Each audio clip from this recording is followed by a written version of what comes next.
দেখছেন বাংলা বার্তা, সত্য খবর এখন আপনার নাগালে। আমাদের চ্যানেলটি সাবস্ক্রাইব করুন, দেখতে থাকুন, সঙ্গে থাকুন। এই ডিজে হচ্ছে সামাজিক রোগ। এটা পুলিশ কেন বন্ধ করবে? মানুষ বন্ধ করাবে, দরকারে আমাদের ডাকবে, মানুষ বন্ধ করাবে। আপনারা দায়িত্ব নিয়ে বলবেন যে এটা আপনাদের। আমি যতটুকু অল্প জ্ঞানী, আমি পুলিশে থাকতে বিভিন্ন ধর্মের বিভিন্ন জিনিস আমাদের জানতে হয়, কিন্তু আমরা এক্সপার্ট নই। কিন্তু আমি যতটুকু জানি যে মুসলিম সম্প্রদায়ের কোনো অনুষ্ঠানে ডিজের কোনো প্রভিশন নেই। আমি ভুল বলে থাকলে আপনারা কারেকশন করবেন, আপনারা বন্ধ করাবেন। সমস্যা যে করবে ডাকবেন, তাকে তুলে এনে আমরা সঠিক ব্যবস্থা করে দেবো। পশ্চিমবঙ্গ পুলিশ 365 দিন 24 ঘন্টা জাতি, ধর্ম, বর্ণ, আর্থিক অবস্থা নির্বিশেষে মানুষের পাশে ছিল, আছে, থাকবে। গরিবের পাশে বেশি বেশি করে থাকবে। কারণ বড় লোকদের জন্য হাইকোর্ট আছে, গরিবের জন্য এই থানাটাই আছে, তাদের জন্য আমরাই আছি, তাদের জন্য আমরাই সবকিছু। আর এতে আপনারা যেভাবে প্রত্যেক বছর সাহায্য করুন, এরপর আরো বেশি বেশি করবেন। ঝামেলা হতে দেবো না, সমস্যা হতে দেবো না। আমরা আলোচনায় মিটিয়ে নেবো। আর যেখানে আইনের পরিচয়, আইন দিয়ে মেটানো হবে। আমরা ওখানে কাউকে রাজনীতি, কাউকে পক্ষপাত দুষ্ট বা কোনো রকম বদমাইশি আমরা করতে দেবো না। আপনারা আমাদের পাশে থাকুন, কোনো ধরনের সমস্যা আমরা হতে দেবো না, গ্যারান্টিড। এটা সবার সাথে আলোচনা করে আবার আমরা যদি প্রয়োজন পড়ে আলোচনা করব। আজকে অনেকক্ষণ অপেক্ষা করেছেন এই মিটিং, তাহলে সেটা একটু ভালো হবে। আর দ্বিতীয়ত হচ্ছে, আপনারা যদি একটু রোপের ব্যবস্থা করেন, আপনারা যারা যখন আপনারা র্যালিটা নিয়ে যাচ্ছেন, তো ভলেন্টিয়াররা রোপ দিয়ে যদি সেটা গার্ড করে নিয়ে যায়।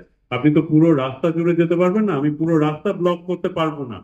আমাকে ট্রাফিকটাও সচল রাখতে হবে। একদিক থেকে যেমন আপনার র্যালি যাবে, উল্টো দিক থেকে ট্রাফিকটাও আমাকে সচল রাখতে হবে। তো সেই জন্য যাতে আপনার র্যালিটা যাতে স্ক্যাটার না হয়ে যায়, এদিক ওদিক ছড়িয়ে না যায়, যাতে আমার ট্রাফিক মুভমেন্টটা স্মুথ থাকে, সেই জন্যই বলছি যে আপনারা যদি রোপ দিয়ে তাদেরকে একটা কর্ডন করে নিয়ে যান, তাহলে তারা রাস্তার একটা সাইড মেনটেন করে যেতে পারে। ঠিক আছে, সোসাইটি তাকে বাঁচিয়ে রাখবে। এই জায়গাটা ভাবতে হবে যে আমার একার ভাবলে হবে না, আমার একার স্বার্থ দিতে হবে। আপনারা জানেন না যে আমরা একটা বড় উদ্যোগ নিয়ে, মানে উপরওয়ালার দোয়া আছে যে একটা 6 মাসের বাড়ি হরিপুরে, মানে আমি ভগবতীপুর, পূর্ব ভগবতীপুর, বিহিপুর পুরাতন মসজিদ তলা থেকে এসেছি। আপনাদের জুলুসটা কবে বেরোবে, টাইমটা?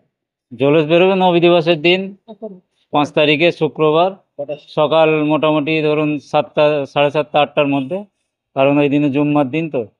আপনাদের জুলুস হচ্ছে কোন পথ দিয়ে যাবে, মানে কোনটা থেকে কত দূর অব্দি আপনাদের? আমাদের বেরোবে আমাদের মসজিদ থেকে, বিহিপুর মসজিদ থেকে আপ টু ভগবতীপুর বাজার হয়ে ওইদিকে মোল্লার চক, জলামাদুল হয়ে ব্যাকে চলে আসবে। আপনাদের এবারেতে কি হচ্ছে, কিছু প্রোগ্রাম, অনুষ্ঠান, অন্য কিছু হচ্ছে আপনাদের? প্রোগ্রাম বলতে জলসা বা কিছু? প্রোগ্রাম আছে আমাদের। মিছিল শেষ হয়ে গেলে, মিছিলের পরে আমাদের যেটা মানে প্রত্যেক বছরের নবী দিবসের দিন এই যেটা খানা পাকানো হয় সেটা আছে। প্লাস তার পরের দিন শনিবার আমাদের কমিটি থেকে জলসার আয়োজন করা হয়েছে। কে আসছেন বাইরে থেকে? বাইরে থেকে আমাদের হাওড়া জেলা থেকে আছে, 24 পরগনা বা হুগলি জেলার বক্তারা সব আছেন, পীরজাদারা আছে। অন্যবারে দেখা যায় যে পীরজাদার একটা মানে ধর্মীয় অনুষ্ঠানেতে একটা মানে শ্লোক বা এরকমের একটা আয়োজন করা হয়। অন্যবারে দেখা যায় যে আপনাদের সঙ্গীতের একটা আয়োজন করে, এবারে সেইটা কোনটা আয়োজন করা হয়? সঙ্গীত বলতে আমাদের বেশিরভাগ তো আমাদের মানে মোবাইল চালিয়ে বেরোনো হয়, বা আলাদা করে কোনো মানে গায়ক, গজল গায়ক বা সব কিছু হয় না, মোবাইলেই সব বাজানো হয়। আপনাদের যে চণ্ডীতলা থানা, আপনাদের মানে যে নদী দিবস সব ঠিকঠাক চলেই যাচ্ছে, কোঅপারেট করছে, কি বলবেন চণ্ডীতলা থানা? না, স্যারকে অবশ্যই ধন্যবাদ, চণ্ডীতলা থানাকে অবশ্যই ধন্যবাদ জানাবো। উনি যথেষ্ট আমাদেরকে হেল্প করেন প্রত্যেক অনুষ্ঠানের সময়, বা ঈদ বলুন, বকরা ঈদ বলুন, নবী দিবস, যে কোনো সময় আমাদেরকে আগে ডাকেন, আমাদের সাথে আলোচনা করেন। এটা খুব ভালো লাগে আমাদেরকে। হাফেজ মুসা মোল্লা।